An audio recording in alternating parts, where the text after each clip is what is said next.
Activision came to us and, I think the budget, I don't know, it was maybe $25 million to make Spider-Man Web of Shadows.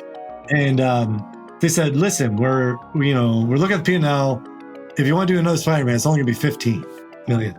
And at that point, I'm like, I can't make anything for 15. Yeah. Right? And the irony, of course, is like 3 years later, I probably would have said, I can make you 15 Spider-Man games. So it's just, your perception changes when it's like your dollars that you're spending. Welcome to the Gaming Founders Podcast, a show where we interview the founders that have shaped the gaming industry. I'm Eden Chen, the CEO of Pragma, a back-end game engine founded by engineering leaders that built the platforms for some of the largest live service games, like League of Legends, Fortnite, Destiny 2, and Plants vs. Zombies 2. Pragma powers services like accounts, matchmaking, and player data for the world's most ambitious live service games. And I'm Kevin Zane, partner at Upfront Ventures. We're a venture capital firm based in LA and San Francisco. I lead game investments both in studios as well as the pick and shovel tools that power game developers and content creators to do their best work, including Pragma. We interview founders on their origin stories, the tactics that help them survive and thrive, and key lessons for anyone interested in building the next generation of leading gaming companies. Learn more and subscribe today at pragma.gg/gamingfounders. Chris Scholz has an amazing story as a longtime designer and founder in the games industry. He's founded multiple studios in Shaba Games and Free Range Games and went through an Activision acquisition. We cover how to think about licensed content versus owning your own IP, how to manage a company that has competing priorities like work for hire and first-party titles, working with a large publisher like Activision, and their upcoming title, Return to Moria, a Lord of the Rings Dwarven survival crafting game. Now, on to the conversation with Chris.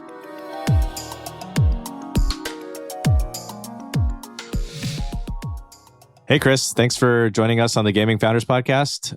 So just to start off, what's your early story? How did you get into games?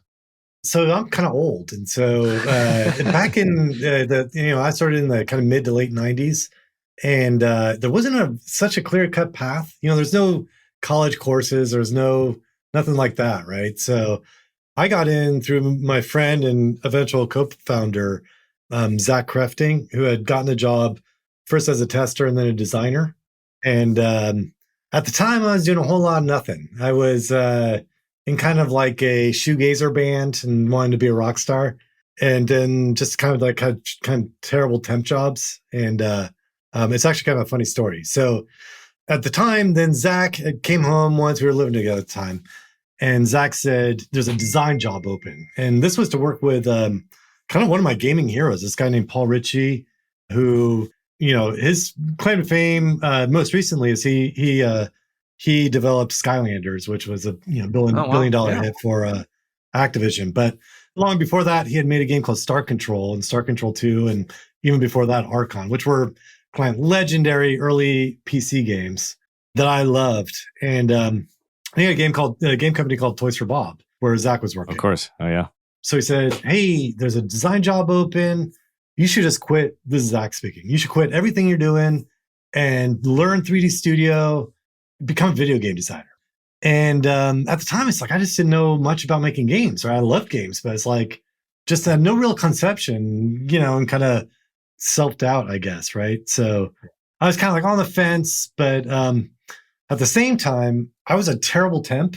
So I had a Charles Schwab temp, and it was an important job, and I was the wrong guy for it. It was like Office Space. So I had to move, transfer accounts from this file to this, and just terrible, right? And it was kind of a miserable job. So I actually ended up getting fired by that, and the guy said, I like you, Chris, but you're actively trying to make the people here hate their jobs. So it wasn't for me. So anyway, Zach, I had this offer and I'm just kind of going, well, I don't know.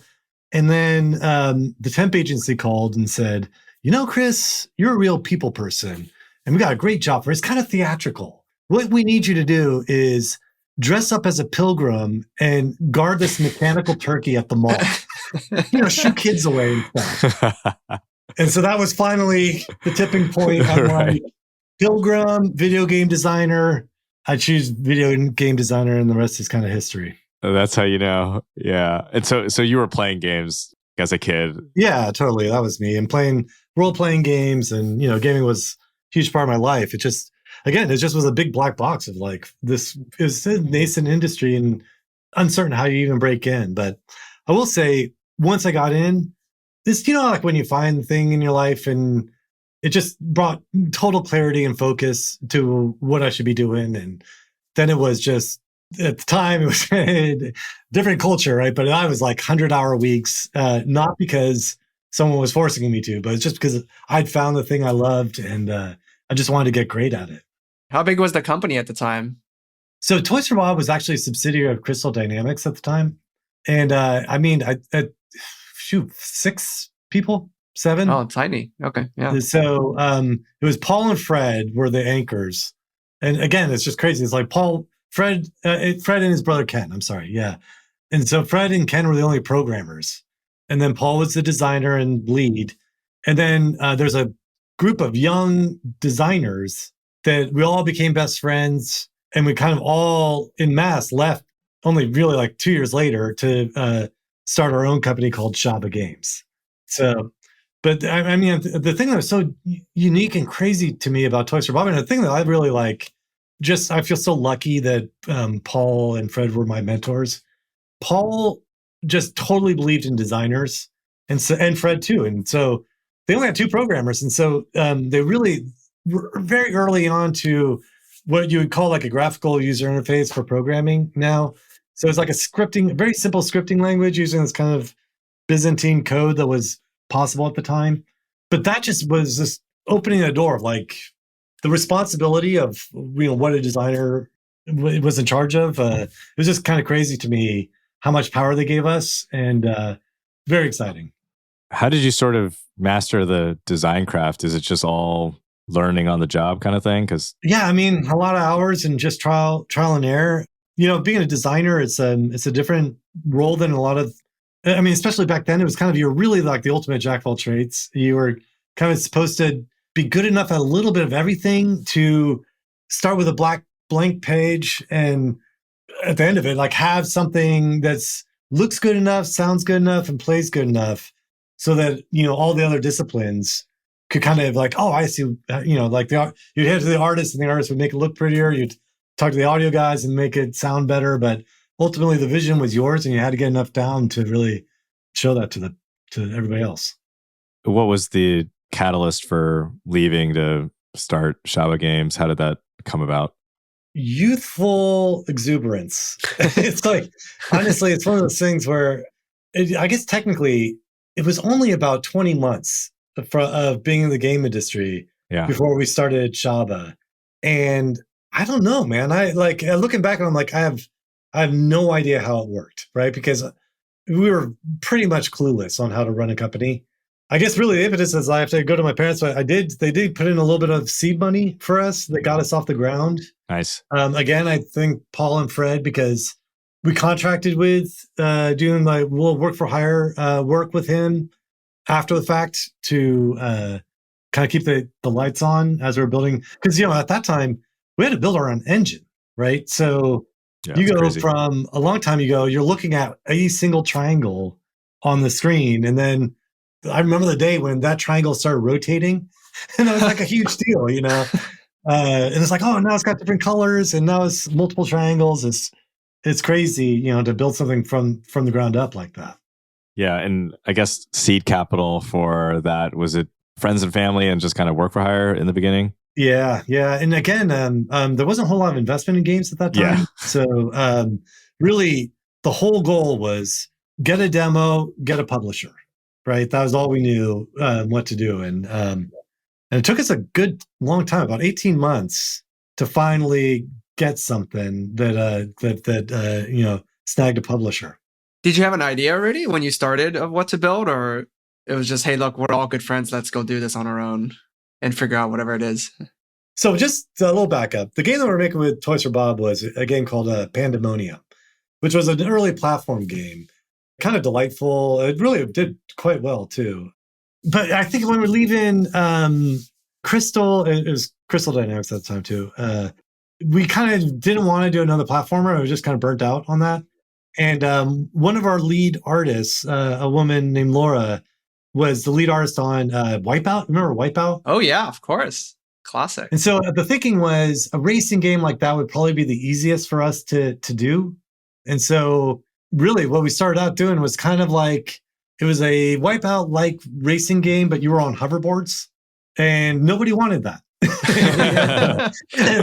So I was out trying to get a contract for that. And it just was like, everybody's like, nah, it's just too niche. And, and so kind of in desperation, one of our kind of cooler designers and partners, this guy, Tom Teuscher, thought we should just put him on a skateboard. And this is pre-Tony Hawk, right? So we did it. We spent a month. We kind of turned it into a skateboarding game. And then everybody wanted that, right? And so it's just like kind of like later 90s, and skating had really started taking off again. You have the X Games, and so we ended up getting a deal with Sony first party, which put us kind of in rarefied air, right? I mean, at the time, it was only Naughty Dog, Insomniac, and us were the only Western developers for Sony. And so that was awesome, right? It's just like kind of incredible. A producer there who's still at Sony producing all of those companies' games and more was this guy, Grady Hunt. And great guy. He was our champion inside of Sony and kind of got us the deal. And that was great. But, what happened with that is right away we said, you got to go get Tony Hawk, right? Because we all knew like he was it, right? And he comes back a week later. It's like, oh, you can't believe this. Like he signed up with Activision, right? When they're doing a skate game, right? Oh. And we were like, God damn it, that sucks. But, at the time, this is, Activision was nothing. Like they were a tiny company. Right. So the thought was like, well, they got Tony Hawk, but they got this kind of shitty developer called Neversoft. They're not going to be any good. And we're Sony and we'll just crush them, right? Even though they were like 8 months ahead of us, right? But then, it just was, I remember that the first time that, like at the time, the way you got demos was they'd show up in discs inside of magazines. Do you remember that? Yeah. And so there's a Tony Hawk. They just had a warehouse level, and we were playing it, and we go, "Uh-oh, this is really, really good, right?" And they're way ahead of us. And then E3 happened, and they won Game of the Show. And then kind of like in August or September, right before they were going to launch, Tony Hawk landed this legendary impossible trick called the 900 at the X Games. And we were there, and there's 100,000 kids going, Tony. I just looked at my partner. I'm like, we are screwed, man. There's no way. So our game came out. It was a good game. But every time Sony ran a commercial, Tony Hawk sales went up, and it just kind of sucked. But kind of karmically, Tony Hawk was so big that Activision, it just was too much for one company to handle. And so they actually came to us. They said, we got this game called Matt Hoffman that's in trouble. We want you guys to take it over. And then we want you guys to do Tony Hawk 3 for the PS1. Turned it into a 3-game deal with them. And then the rest is history. They bought us about a year later.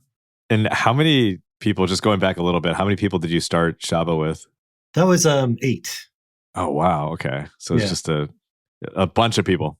Yeah. And then I think at the peak for our skating game was called a grind session. The peak there, we were about 18 people. Okay. And I guess, so as you mentioned, you guys got acquired by Activision, started working on a bunch of games for them. And you were there for quite a bit of time, right? Yeah. It's I stayed on as studio head for, about at least another 8 years. Okay. Well, I guess as a founder that was working sort of in an entrepreneurial environment and then going to sort of, I guess, this big company, what were sort of the vibes for you?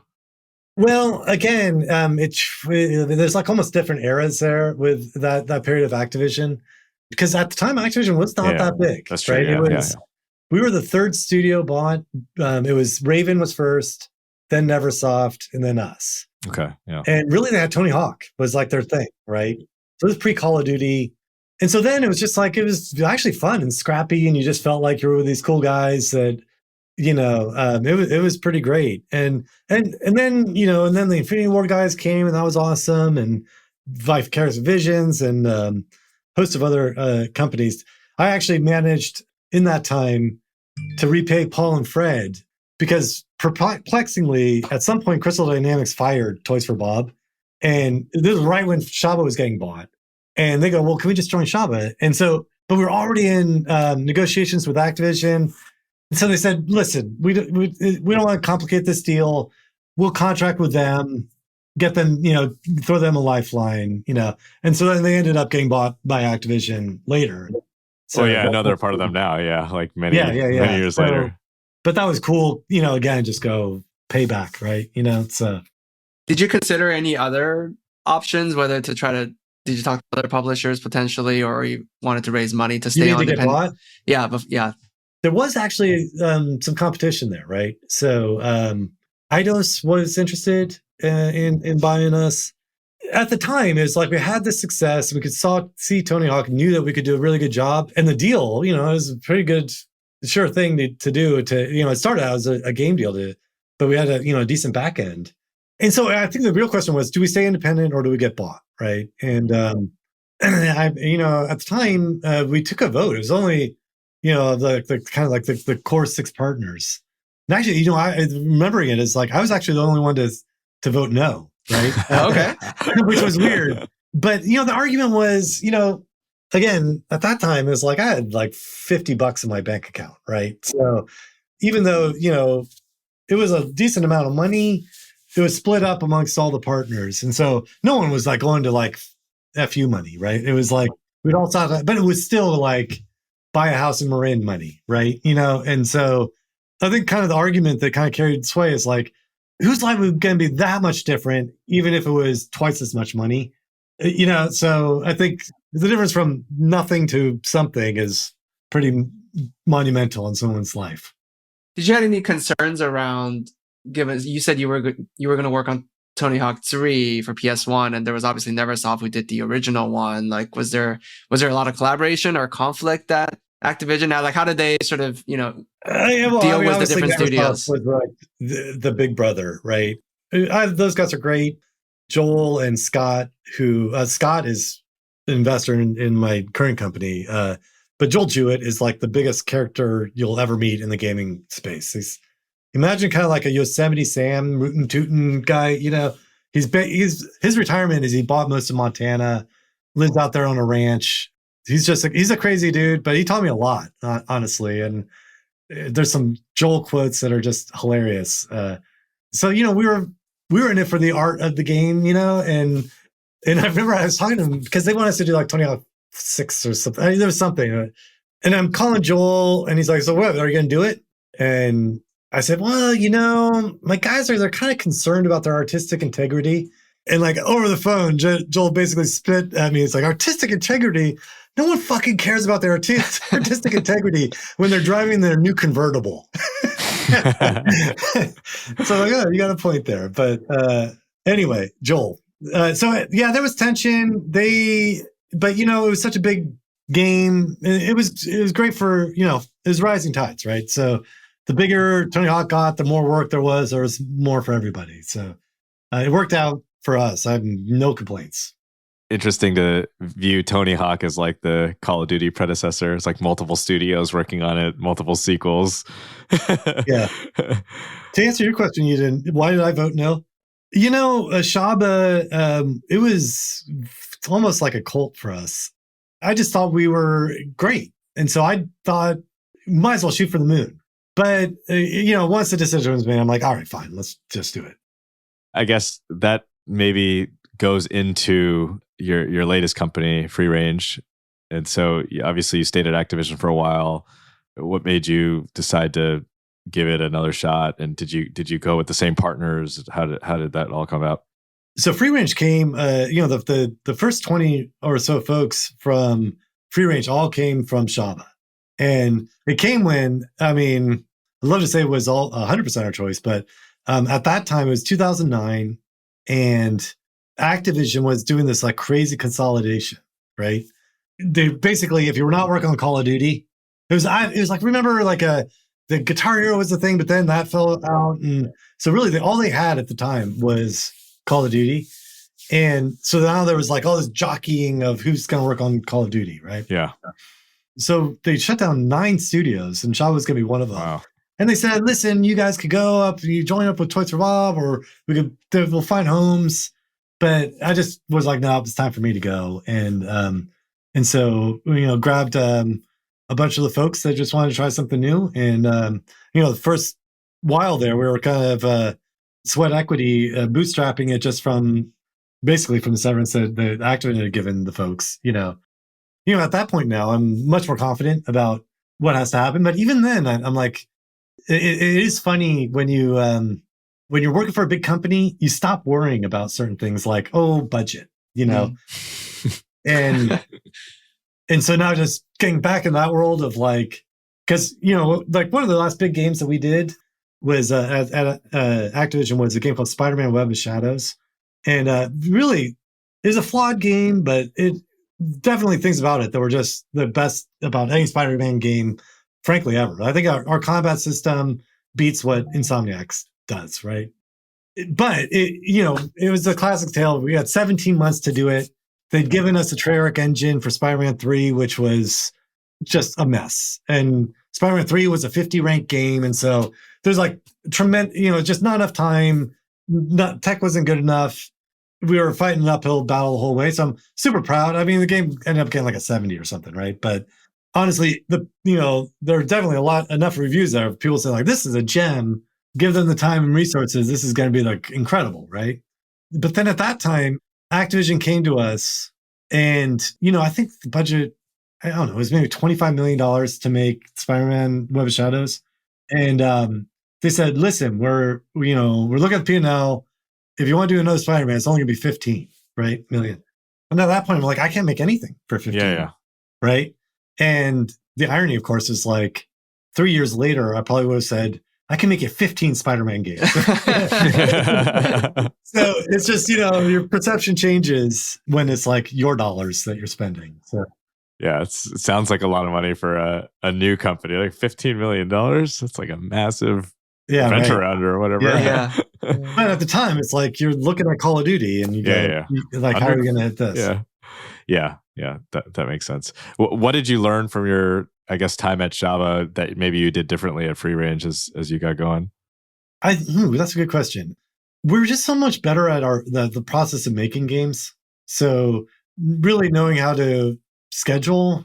I mean, I don't think we had a schedule when we made Grind Session. We didn't have like milestones or, an Excel sheet. We didn't have anything that said, when do things have to get done? I think we had like a scribbled piece of paper but it was just basically show up every day and just try to make the game better. But a lot of like what we cared about at Shaba is still kind of the mantras of what we do at Free Range. Our sayings are kind of, it's, be a pro. And that means like, if you're a tech artist, you're up on the latest of everything and you're just pushing the boundaries, but it's also doing the little things like you show up to meetings, you pay attention, live the dream, which is a funny saying, but, we, at the end of the day, we're making games. And it's like every 12-year-old us is just the idea that our career is we get to make games. And, we always have this vision of like the little Timmy out there that may only get to buy one game a year. So you just want to make sure that whatever you make is something that guy is going to think is amazing, right? And then finally, don't be a dick. And so for that, it's like, it's not enough just to be a pro. You also have to make the person sitting next to you feel like they're at the best company in the world. And so that's what we had at Shaba, and that's what we have here at Free Range. And, the maxims kind of work. What's the state of the company today? Like, how big is it? What are you, like, I guess, working on in terms of first party versus work for hire and whatnot? Well, okay. So when we started Free Range, that was the height of like Facebook games and then mobile and free to play. And, we dabbled, but we never really had a big hit there. And it just wasn't really what we wanted to do. We just like making the craft, and we're not as interested in the business model side of it, frankly, if like you're playing in the mobile space now, it's financial arbitrage, right? You're just doing math of like, can I get users? Can I make more per user than it's costing me to get them, right? And it's just not what we were into. We were into making games that delighted people, right? So About 3 or 4 years ago, we made the kind of conscious decision to get back into just making console games.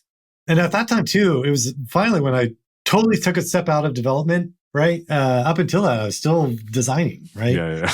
And the problem we'd have there is like, I'd get too into a game and then kind of look up and go, oh shit, we need another deal. And then the time it took, the delta there, all of the money we had saved would be gone and starting over, right? So my job now is like mostly just keep the money spigot on full blast to make sure that we've got great projects that are creative and really grow the company. So really that was like, let's say that's early 2019. Either I was not a great designer and dragging the company down, or I'm actually pretty good at the other one, because since that time, we went from 25 people to we're over 150 now. Our revenue has gone up magnitudes. We've got 3 games in production. 2 I can't really talk too much about, but one is announced, and that's a survival crafting game. It's Lord of the Rings. Is called Return to Moria. It's going to be coming out this year. Super excited. Just, again, something like you go back to the 12-year-old you, and the idea that's like, we're making Lord of the Rings is just incredible. And games, it's the easiest game in the world I've ever pitched, just because the high level pitch is like your dwarves tasked with going back and reclaiming Moria for the dwarves. And just immediately go, oh, I know what I'm going to be mining and crafting and forging and drinking beer and singing songs and being a dwarf. Yeah, dwarves and survival crafting go pretty naturally together. Yeah, so very exciting. The team is amazed. It's now I get Fridays is my show and tell day where I get to just see the progress that each of the teams have made, and it's just amazing to me what we're doing. And actually right before this, I was listening into this is a cool little feature, a little tech thing. There's a website called Listen To, which lets you kind of just broadcast live streaming stuff. And our sound guys are in, we've got all these original songs because dwarves love to sing, right? Yeah. And so we had written these great songs, and now we're in the recording studio, and I'm listening to these opera singers perform. And it's just like, the hair stands up in your arms. It's just incredible. So the world's going to be blown away. Was this a game you've been wanting to make for a while, or how did you end up on a Lord of the Rings? Yeah, for sure. Yeah. I mean, so we had made a crafting game before with Linden Labs called Patterns. This was like 2012. And I went in there to Linden, and Linden Labs is like the Second Life folks, right? We pitched this game that my co-founder Burke and I had kind of brainstormed, which was like, imagine if this world was made out of triangles. Our kids have been playing with this toy called magnetiles, right? Which are like Legos that snap together in these kind of platonic solid shapes, right? So we said, what if there was a game like magnetiles, but the currency is the triangles, right? But then you can make these patterns, which are, you connect them, you save them off, and then you're building like these building blocks that you can make a whole world, but then you can mine them away to get all sorts of different ones, right? And so we pitched this game to Linden, and they go, this sounds great. And then one of the creative directors there says, hey, by the way, have you heard of this game called Minecraft? And he's like, it sounds kind of like I've been hearing about this game, right? Yeah. And so we go, no. And then we played Minecraft and we go, fuck. Like, it's just so many of our ideas were that. And so anyway, but that started our Minecraft addiction, right? And I mean, thousands of hours later. So, and you go, granddaddy of them all, survival crafting is Minecraft, right? So I think for us, we're all huge fans. It's just two loves, right? It's like that, both survival crafting and Lord of the Rings. It's kind of a perfect combo. How did the license come about? Like, how did it all string together? In the gaming industry, relationships. That first game we talked about was called Slipgroove. It was the hoverboard racer. Yeah. So one of the guys I pitched was this guy named John Miller, who at the time was at Eidos or Sony or one of the, I can't remember where he was at the time.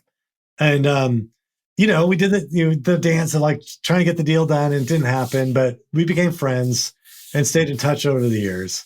And then John was always on the publishing side, and he ended up being head of third-party publishing at Telltale. And then the whole Telltale thing exploded, right? And but he was savvy enough to grab the developers he was working with, which were who makes 7 Days to Die? You know, those the pimp something fun pimps. Anyway, 7 Days to Die, great game. Fun pimps. Yeah. And then the second one was Stranded Deep, which were both successful survival. That's right. Yep. And then all this time that I think he was at Telltale, he had been wooing the Lord of the Rings folks, right? Yeah. And sold them all the concept of like, we should do a survival crafting game. But at the time, he didn't know what the game was and he didn't have a developer, right? So I was getting with him and then he's like, hey, what do you think about Lord of the Rings? I'm like, I think it'd be amazing, right? And immediately we came up with the idea of Dwarves, right? And I kind of sold him on it. And then we went to Middle-earth Enterprise and sold them on it. And then the whole deal kind of came together. And there's all sorts of moving pieces, I guess, in the Lord of the Rings world. One, which is the Amazon series. The other, which is all the Embracer stuff going on. Did you guys know about any of that? I mean, I'm guessing this stuff happened so before. So we knew there was a series getting made, but we didn't know if it was going to be good or when it was coming out even. The kind of scary thing was we knew Amazon was making like a huge MMO, right? Sure. Yeah. And so we're like, ugh, how are we going to compete, right? But we thought, it kind of in our head, it was never going to be this like $300 million epic, right? And kind of like in our back of the heads, it's like, we want to be Mandalorian. We want to tell a smaller, cool tale inside of this universe and just flesh that out for people, right? And so there was always this question of like, what happened to Moria after the Third Age, right? And so it's like, ooh, we could add to the lore. And, you know, I will say our creative director on this guy named Jean-Paul, he was the lore master for a lot of the EA Lord of the Rings games. So you're not going to find a guy in the world that knows more about Lord of the Rings. Maybe Steve Colbert. Apparently, I don't know if you know, but Steve Colbert is like a huge Lord of the Rings. Yeah. So again, the fortuitous thing was after we signed up, we made our first demo and everybody's stoked. It's looking great. Middle-earth Enterprise folks think we're great. We hear that the developer that Amazon was using to build the MMO got bought by Tencent and that whole deal got canceled, right?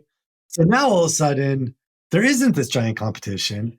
We're home free and there's one other kind of more niche game.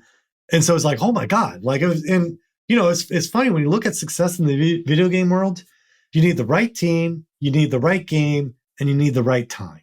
And, you know, like I think our skate game, right team, right game, wrong time. We came out just too late, you know, right after Tony Hawk, right? Yeah.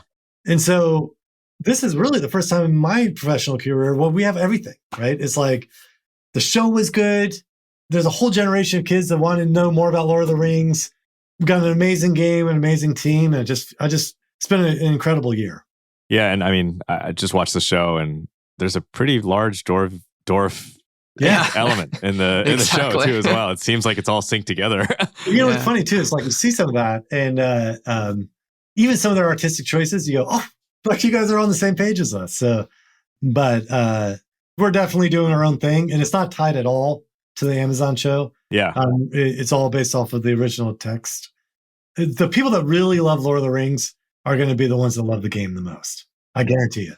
Yeah, it seems like, at least from what I've read, the reception from a kind of respect for the lore and kind of respect for the story has been really positive. And it really, for us, the way we look at it is like, we will be a chapter in this growing story of what is the world of Middle Earth, right? So take that like super seriously.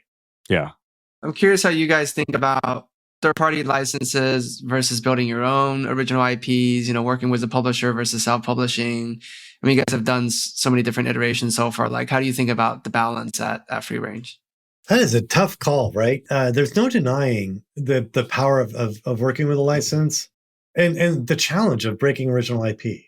Our first foray back into making console games was we were helping out a friend's studio, Glenn Schofield, build Callisto Protocol. And it's challenging, man, you know, because when you're making original IP, it's hard enough to make a fun game, right? But you go, we have to make a fun game. We have to come up with compelling characters, a whole world of lore. You know, it's 4 times the work, right? Yeah. And then just when you go into the marketing and brand side, just the brand awareness, and there's just a lot of choices, right? But obviously the original IP, the rewards are greater because you're not paying a licensing fee, right? And I would, you could argue, I guess it depends on the license, but the creative freedom that comes with building your own stories is pretty awesome. And owning the IP, obviously, is like a huge thing for a company. So yeah, I would say, like most things, it depends. So on what the license is and what the deal is. So I think many of the IP deals fail because the business model is set up in a way where it's like there's just no way you could ever make money. So it's just making sure everybody's kind of being reasonable, and the deal is something that everybody can win by. So I have a question around, I talk to so many game studios that are sort of tiptoeing the line between sort of the work for hire and trying to chase the dream of first party. Do you have any thoughts on like how you organize the team in such a way that allowed you to do it successfully? Because obviously you guys are doing both. Like, how did you, I guess, tackle that? Well, I start with, I never hire for projects. Culture is like a huge thing for me. So I just want people to not really even care what they're working on, knowing that it's something that's going to be cool, and just be more about they want to be at the company. And I've been really fortunate that, my partner, Zach Crafting that got me in the game, I'm still working with Zach, right? Wow. And now his wife, Mary. And, that's been 25 plus years. I've got Scott Werner, our art director, was from the same era. And, there's at least 20 or more folks here that I've worked with for over 15 years. So we don't have a lot of turnover, right? People generally, and a lot of times people that leave, they end up coming back. So I'm about that. It's like, I take it super seriously that it's like, I want this to be everybody's last job.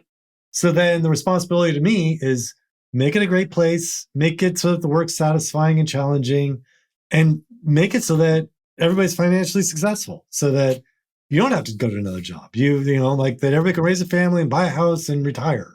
That's what I'm about, So if you get people that don't care about that's what they're looking for, they don't care if it's work for hire or original as much, right? Yeah. So, start there. But now, of course, everybody does care, right? And I'd say the hardest part with work for hire is the relationship part of it, right?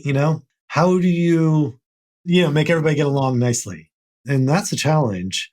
So it's really just trying to be a good partner and finding good partners to work with. Now, a company like ours, the sink or swim notion of, actually, and just for all transparency, we did do a really small raise about 6 years ago. So I've got kind of a foot in both worlds where we were VC, we do have some institutional money, but then the bulk of our revenue has been coming from partnerships, right? And the great thing about work for hire is that safety net, the continuity, right? Just knowing that you're going to be around for several years is it's just kind of terrifying when you got a chunk of money and now every month you're seeing it get smaller and smaller. It's not fun, right?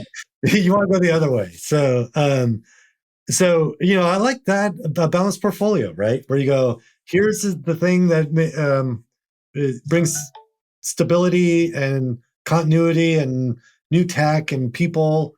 And then you take your, home run risks with some smaller bets that are, that you own completely.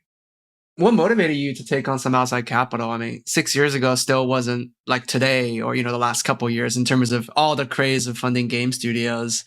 I'm curious how you went about picking. Yeah, we had a game idea that we really believed in. It was kind of early days of Hearthstone. And one of my creative directors, Brad Fulton, had developed this pen and paper card game. And we were playing in the office going like, this is great. And kind of thought about it was like a CCG mixed with a tactical RPG. And, we just thought, well, this is good enough. It's like, I want this to be ours. I want to own the IP. I believe in it.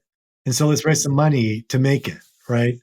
At the end of the day, it's like, that's a good challenge. I'm like, it ended up finding a home on Apple Arcade, and the game changed its name from Labyrinth to Spelldrifter.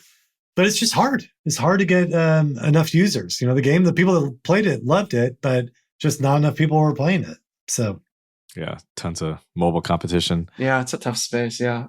You mentioned culture earlier. I mean, you also mentioned you've dramatically expanded the team, from dozens to now like over 150. How is that the biggest sort of scale team you've managed so far? Like, how has that changed culture? Yeah, Shaba got about that big at his peak, but yeah, it's big. And I also want to say it's we have a couple of other company partners where they would be employees of Free Range, except they live in other countries, and we just weren't set up to work with them. So we have groups in basically around the world that only work with us. So we think of them as employees, but we call them contractors in name only.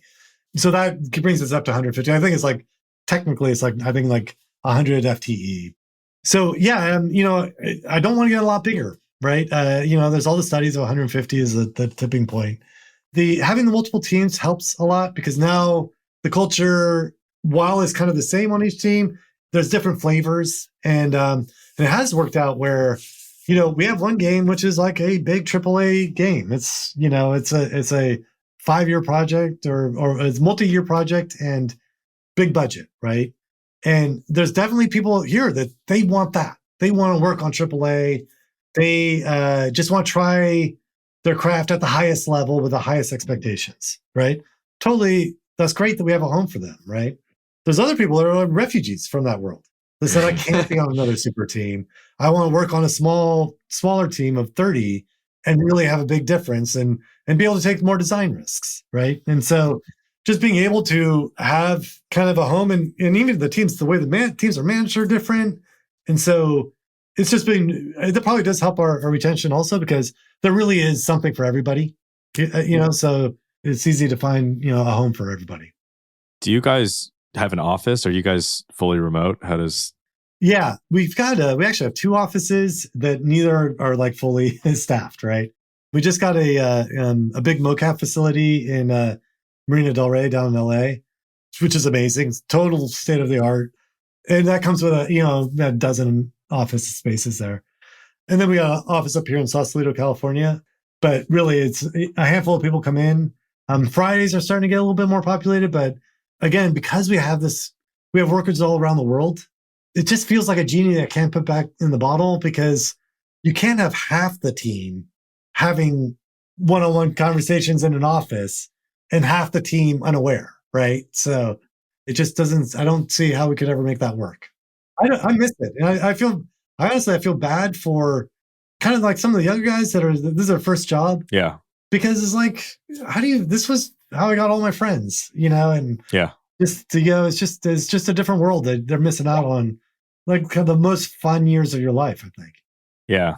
Yeah. We go through a lot of the same things and trying to understand how to build strong culture when, with remote work, it is very much just like you get your stuff done to some extent and then you're done. And we try to do all sorts of stuff. Like in lieu of getting a bigger office, you were spending that money flying people in.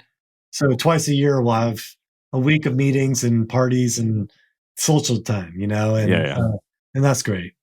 Well, I guess we always ask kind of one final question, and that's if you could go back to sort of the founding of Shabu and the founding of Free Range. Do you have any sort of advice you would give other founders that are looking at maybe starting their first studio on what you might do differently, or just I guess like good pieces of advice for them?